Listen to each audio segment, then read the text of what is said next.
எல்லோருக்கும் வணக்கம். Doctor Nithya, Coimbatore cardiac child clinic, Coimbatore.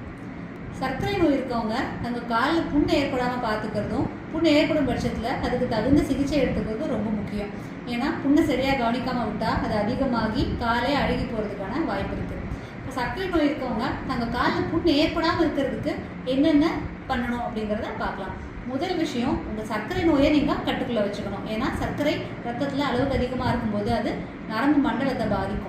அதனால காலில் மதமதப்பு, காலில் உணர்ச்சிகள் கம்மியாக இருக்கிறதுக்கான வாய்ப்பு இருக்குது. உணர்ச்சிகள் கம்மியாக இருக்கிறதால வலியுமே சரியாக தெரியாது. அதனால காலில் ஈஸியாக உங்களுக்கே தெரியாமல் அடிபட்டு புண்ணாக வாய்ப்பு இருக்குது.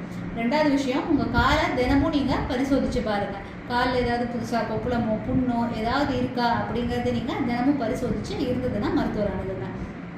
மூணாவது விஷயம், டெய்லியும் காலுக்கு தேங்காய் எண்ணெயோ இல்லை ஏதோ ஒரு வேஸ்லின், ஏதோ ஒரு மாய்ஸ்சரைசர் ஏதோ ஒன்று அப்ளை பண்ணி உங்கள் கால் ஸ்கின்னை ரொம்ப ட்ரை ஆகாமல் வச்சுக்கோங்க. நாலாவது விஷயம், நீங்கள் காலை சுடுதண்ணியில் ஊற வைக்காதீங்க.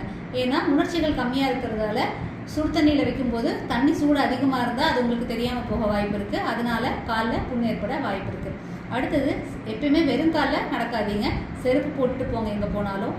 செருப்புமே உங்கள் காலை நல்லா கவர் பண்ணுற மாதிரி செருப்பு போட்டுக்கோங்க. அப்போ தான் காலில் ஈஸியாக அடிபடாது. அடுத்தது, உங்கள் செருப்பில் எதுவும் ஆணியோ முள்ளோ ஏதாவது ஏறி இருக்கா அப்படிங்கிறத தினமும் செக் பண்ணிக்கோங்க. ஏன்னா செருப்பில் ஏதாவது முள் ஆணி ஏறி இருந்தால் அது உங்கள் காலில் குத்தி புண்ணாகிறதுக்கான வாய்ப்பு இருக்குது.